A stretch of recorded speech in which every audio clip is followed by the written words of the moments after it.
The moment Trevor Ashford refused to shake my hand, I knew that 32 years at Ironwall Technologies had just been erased by a man who could not write a single line of code. My name is Nathan Brooks. I am 58 years old, a former Navy cryptographer, and I built the quantum encryption system that protected military communications from Norfolk all the way to the Persian Gulf. Trevor was the founder's son, Stanford MBA, a tie that cost more than my first car. He looked at me the way you look at software that stopped updating years ago. Then he opened my file. He leaned back in his chair, the leather sighing under him, and called my work an analog approach. He said it the way a man says a word he learned that morning and wants to use before he forgets it. I almost laughed. I had been writing quantum encryption algorithms when this kid was still memorizing his multiplication tables. I had missed Christmas dinners. I had slept under office desks with my coat for a pillow. I had carried classified system failures on my back through the nights when Ironwall was still fighting just to make payroll. But to Trevor, none of that existed. He had the degree, the tie, and his father's last name. I had 3 decades of experience, Navy discipline, and the code that kept half our defense contracts breathing. He smiled at me like the matter was already settled. That smile was his first mistake. I did not argue. That was the part Trevor never understood. He expected anger, maybe begging, maybe one last speech about loyalty so he could practice looking patient while I made a fool of myself. Instead, I closed my laptop, picked up the termination folder, and stood. The glass walls turned the whole floor into a theater, and every engineer I had ever hired or trained was watching me from behind their monitors. Nobody spoke. Not Paul from development, who I once drove to the hospital at 3 in the morning when his wife went into labor. Not the woman from human resources who used to ask me to mentor the new hires because, in her words, I was the only one with patience. Their silence landed harder than anything Trevor said. I walked past all of them without looking back. Sometimes silence is weakness. That day, mine was strategy. If you have ever watched someone underestimate a quiet person, stay with me, because this is exactly where that mistake begins. And if you believe the calmest people can become the most dangerous when they are finally pushed too far, take a moment to subscribe before we go any further. I did not drive straight home. I stopped at Murphy's Diner, the kind of place time forgets. Red vinyl booths held together with duct tape. Coffee that tasted faintly burnt no matter the hour. A waitress who called me Han and topped off my cup without asking. I sat in the corner booth and let the quiet settle around me like dust. Ironwall had not just been a job. It had been my entire adult life. I joined when we were 20 people in a converted warehouse, chasing defense contracts with secondhand servers and stubborn military grit. I watched it grow into a $1.2 billion Pentagon favorite. The secure communications systems they bragged about in investor meetings, the encryption foundation behind half their Navy contracts. I had built all of it with my own hands during years when the company could barely afford the electricity to run it. Trevor thought he had trimmed an old employee off the payroll. He had no idea he had just cut out the foundation the whole building was standing on. There was a moment almost a year before that day that I should have read as a warning. Trevor had stood in a strategy meeting and pointed at a slide that listed me under the heading Legacy Headcount. Legacy. Like I was a piece of equipment scheduled for replacement.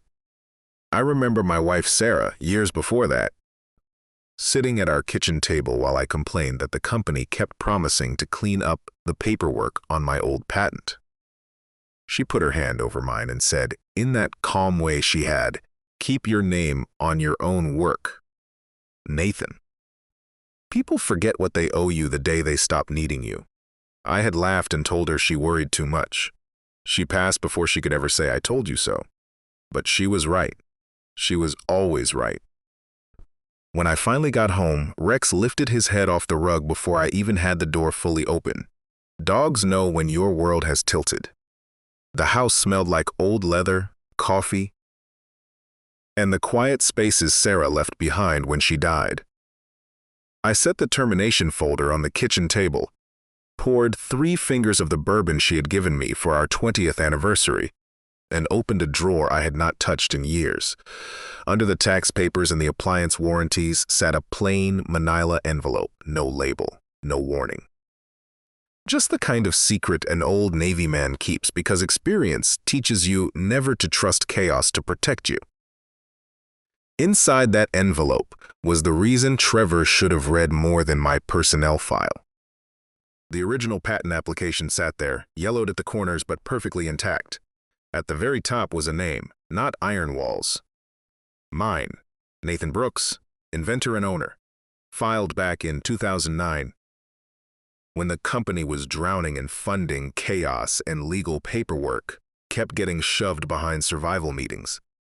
My old Navy buddy Rick Porter, who had become an intellectual property attorney, had warned me over beers in Norfolk. File it under your name first, Nate, he said. You can always assign it to the company later, once they remember to protect you properly. They never remembered.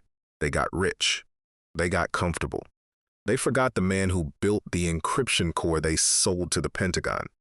But the paper did not forget. When the company finally needed to claim the technology as theirs, I had signed an assignment agreement so they could put it in their contracts and their investor decks. But Rick had buried one sentence in that agreement, like a tripwire no executive ever bothered to read.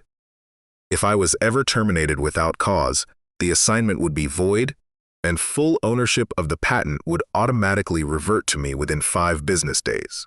Simple. Clean.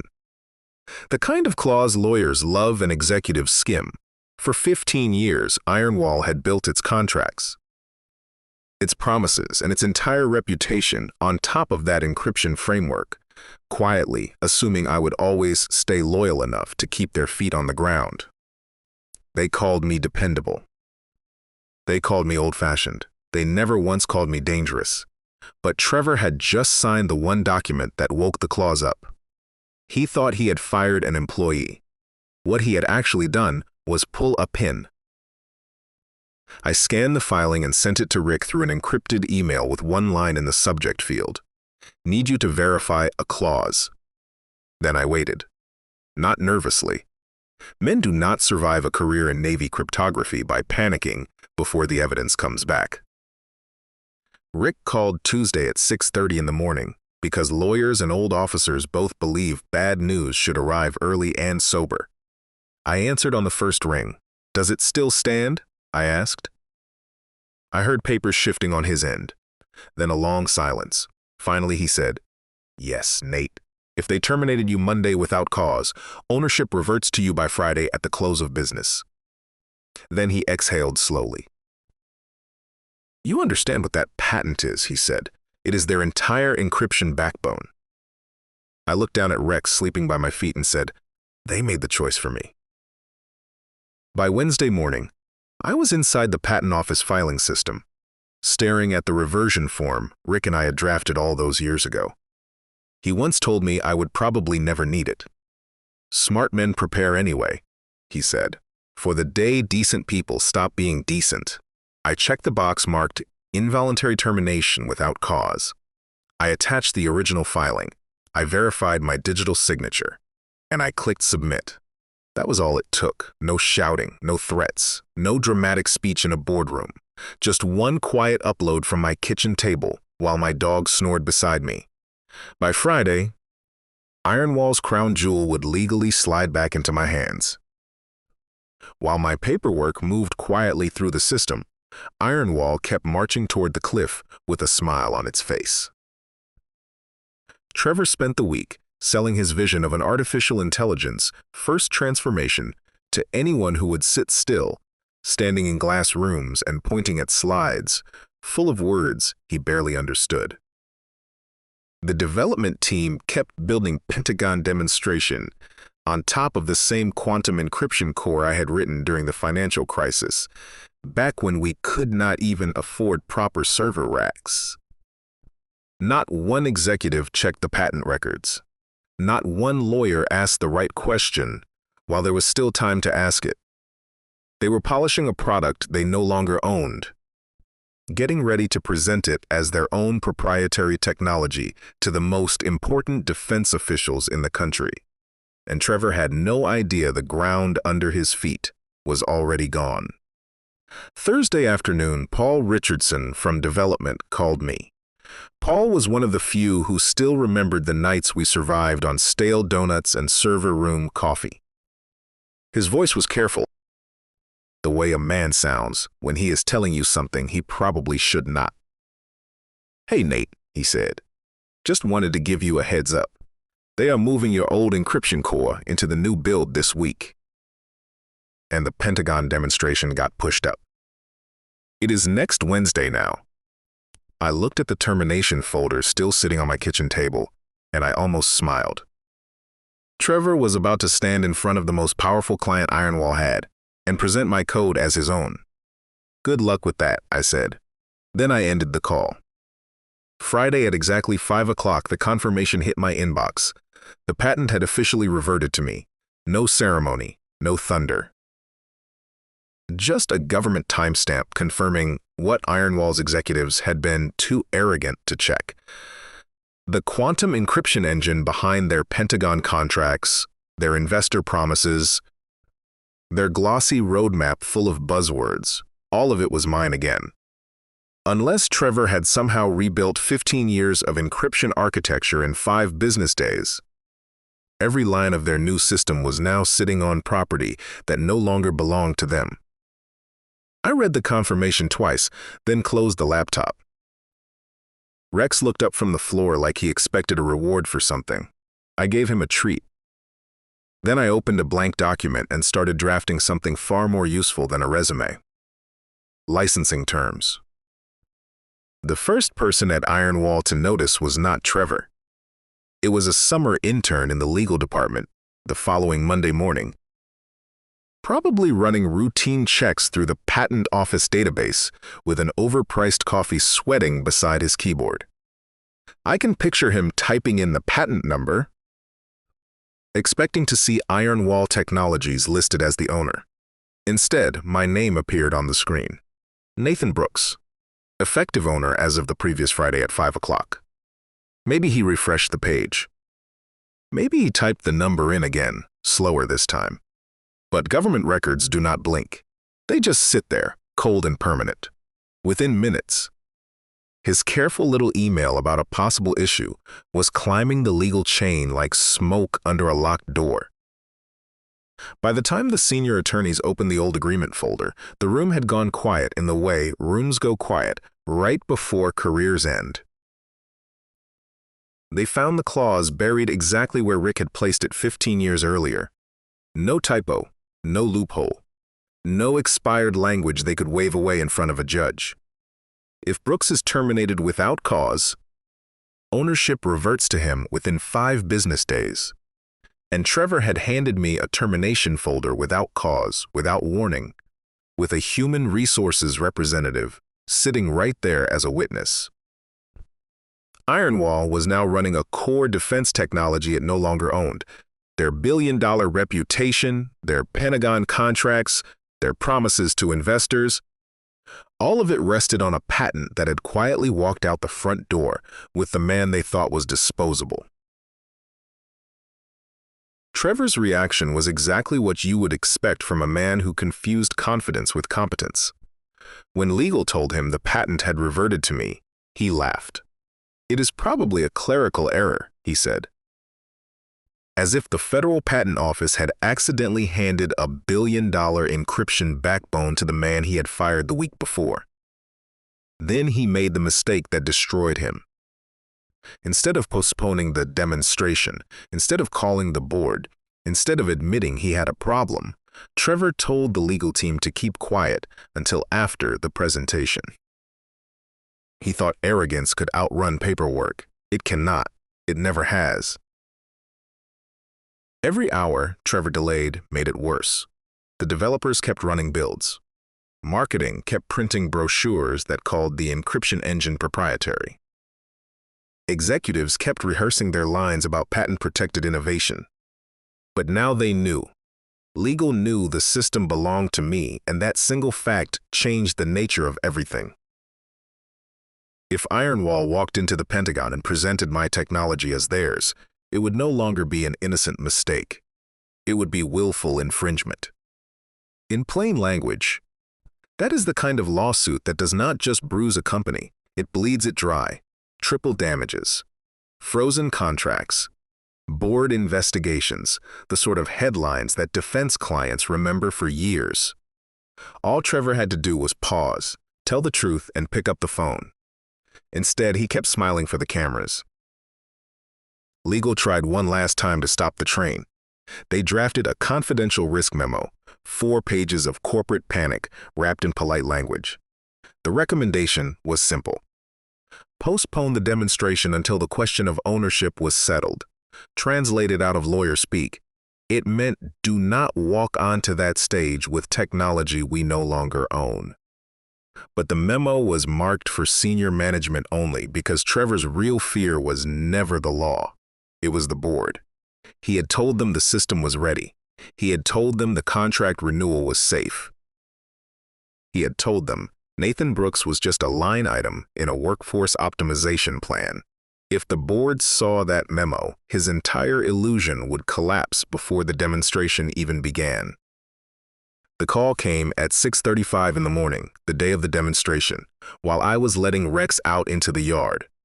Colonel James Cross, retired, husband of the founder. One of the few men at Ironwall who had ever understood the mission before the investors turned it into a slogan. I let it ring twice, then answered. Nate, he said, his voice rough with age and alarm. I just saw the patent office alert. The patent lists you as the owner.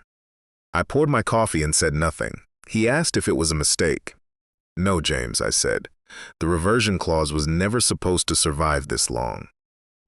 Legal promised they would renegotiate it after the Series B round and lock the patent down for good. They never did. His breathing changed. Slower now. He understood. Then he asked the only question that mattered. Why now? Because your people terminated me without cause, I said. There was a long silence on the line. James did not rush to fill it. Men like him know when the damage is real. I could almost hear the old files opening in his mind, the funding chaos, the rushed legal promises. The handshake agreements everyone assumed would be cleaned up later, when there was time, when there was money, when it was convenient. That clause was never supposed to be a weapon, he finally said. I trusted people would honor the deal. I looked at the manila envelope on my table and felt no anger, only a deep tiredness. So did I said. But they did not. For the first time in all the years I had known him, James Cross had no command left in his voice. 25 minutes later, James walked through Ironwall's front doors like a storm wearing cowboy boots. No assistant, no appointment, no boardroom smile. Just a retired colonel holding a printed patent record like it was evidence pulled from a crime scene. He did not go to Trevor first. He went straight to the legal department because James still understood how real problems actually work. The people who were there said he stood in front of the general counsel's desk and asked one question. Did we ever formalize the ownership of the Brooks encryption core? The answer came back in pieces. Stammered excuses. Old funding chaos. Missing paperwork. Promises that never became signatures. James closed his eyes for a long moment. Then he turned toward Trevor's office. And this time, the glass walls did not hide the shouting. But Trevor did not listen. That was the thing about him. He had spent his whole life being told he was right, and he could not hear anything else now. He told James the lawyers were overreacting. He told him the demonstration would go ahead as planned. And while a retired colonel stood in the lobby trying to stop a disaster he could see coming a mile away, Trevor got in his car and drove to the Pentagon anyway. certain he could smile his way through one more room. Demonstration day at the Pentagon arrived with polished lights, brushed steel, and the kind of silence that makes every mistake sound louder. Conference Room C was packed with defense officials, budget people, contractors, and everyone whose signature could shape Iron Wall's future. A 40-foot screen glowed behind the podium with 3 words: "Next generation is now." Trevor stood off to the side in a navy blazer, smiling like the room already belonged to him. To the audience, he looked like innovation itself. To anyone who knew the code, he was a man standing on a bridge that had already cracked beneath his feet. He walked to center stage, adjusted the microphone, and began selling my life's work as if he had dreamed it up between strategy meetings. "Ladies and gentlemen," he said, "what you are about to see is the future of secure military communication." The screen behind him lit up with the system interface. Clean, modern, familiar, mine. Then he said the sentence that ended him. "This platform is powered by Iron Wall's proprietary quantum encryption engine, developed right here by our own innovation team." I can picture the smile when he said it. That polished, empty confidence. But every word pulled the rope tighter around his own neck. Because the moment he claimed that engine as Iron Walls, he was not just lying to a room full of Pentagon officials. He was publicly infringing on my patent, on the record, in front of witnesses. That was when the legal team moved. A tall woman in a dark blazer stepped out from the side of the stage and leaned toward Trevor's ear. She tried to keep her voice down, but his microphone was still live, and the front row heard every word. "We cannot demonstrate this system," she said. Trevor's smile twitched. "What are you talking about?" he whispered. She did not blink. "Iron Wall does not own the patent anymore. Nathan Brooks does. If we keep going, this becomes willful infringement." The room changed in an instant. Not loud, not dramatic, just cold. The particular kind of cold that comes right before powerful people quietly decide to stand up and leave. Then the papers started moving through the room. Someone had passed the patent records to the Pentagon officials before Trevor could bury the truth under one more buzzword. Printed copies went hand to hand. The patent registration, the effective ownership date, the reversion clause, my name at the top of it all. Nathan Brooks, not Iron Wall, not Trevor. A woman from the defense procurement team stood up slowly, holding the document the way you hold something that might go off. "Mr. Ashford," she said, her voice calm enough to be terrifying, "this appears to be the patent referenced in your presentation materials." Trevor tried to smile. "I am not sure where that came from," he said. She looked at him over the top of the page. "Public record," she said. "We all have it now." After that, no one in the room was looking at the screen anymore. The demonstration died right there, in the most expensive silence Iron Wall had ever paid for. Trevor tried to recover, mumbling about roadmap, transparency, and strategic partnerships and temporary clarification matters. But the room had already moved past him. Defense officials were reading the documents. Contractors were whispering behind their hands. Phones were lighting up under the table. One man in the second row stood, buttoned his jacket, and walked out. Then another. Then 3 more. Nobody shouted. Nobody had to. The absence of applause said everything that needed saying. Trevor stayed up there beneath that giant screen, beneath the words "Next generation is now," while every person in the room understood that the future of Iron Wall belonged to the man he had just thrown away. The next morning, I woke to the kind of silence that follows an explosion. Rex was still asleep beside the bed, but my phone was buzzing without pause on the nightstand. 203 missed calls. Voicemails from executives who had not bothered to learn my name in years, texts from former coworkers, urgent emails from the Iron Wall legal team. Paul sent one message that just said, "Holy hell, Nate." Then James called again. I let it ring once before I answered. He did not waste time on greetings. His voice was raw, stripped of all its command and pride. "Nate," he said, "what do you want? Not an apology. Not an explanation. Just the first honest question anyone at Ironwall had asked me since the day Trevor opened that termination folder." I did not answer him on the phone. Panic makes people bargain badly, and I wanted every word in writing. 30 minutes later, I sent a single email with one word in the subject line: terms. No emotion, no threats. Just numbers and consequences. Ironwall could keep using the patent, but only if they accepted a full licensing agreement, paid $22 million upfront, granted me 15% in ongoing royalties, restored me as interim chief technology officer with full board voting privileges, publicly acknowledged that I was the original author of the encryption core, and removed Trevor Ashford immediately. At the very bottom, I wrote one line: "This is not revenge, this is realignment." 4 hours later, James accepted every single term, not most of them. Not some softened version drafted by nervous attorneys at midnight. Every one. The $22 million, the royalties, the officer position, the board vote, the public acknowledgement, Trevor's resignation. I read the email twice, then leaned back in my chair and looked out at Norfolk through the kitchen window. There was no victory music, no champagne. Just Rex asleep near my feet, and the quiet understanding that the company which had erased me now needed my signature to survive.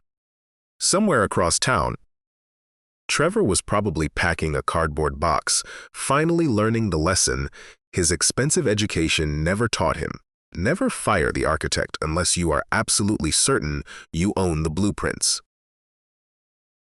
The next morning, I walked back into Ironwall through the same glass doors I had left in silence. Only this time, nobody pretended not to see me. Engineers stood up a little straighter. The lawyers found something interesting to look at on their shoes.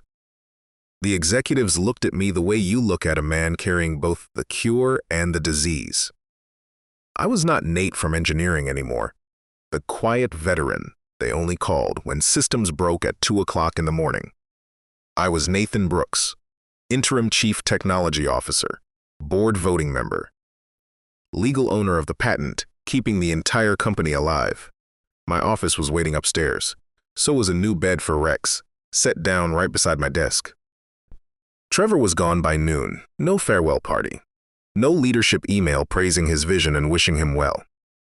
Just a cardboard box, a security badge left on the desk, and a career that had collapsed under the weight of one sentence he never bothered to read. Last I heard, he was selling insurance somewhere outside Richmond, wearing the same smile that once tried to erase me. I did not hate him. Hate gives people too much room in your life. Trevor simply became a lesson. At Ironwall, his name was rarely spoken after that.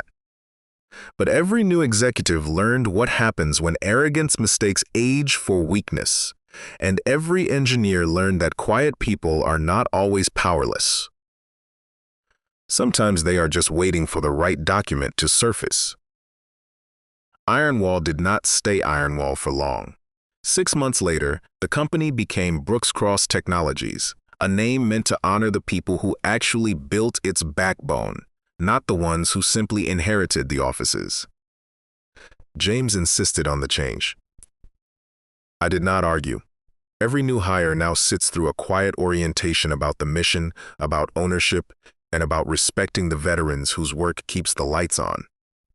My name is on the patent wall, not because I needed the applause, but because history deserves to be accurate.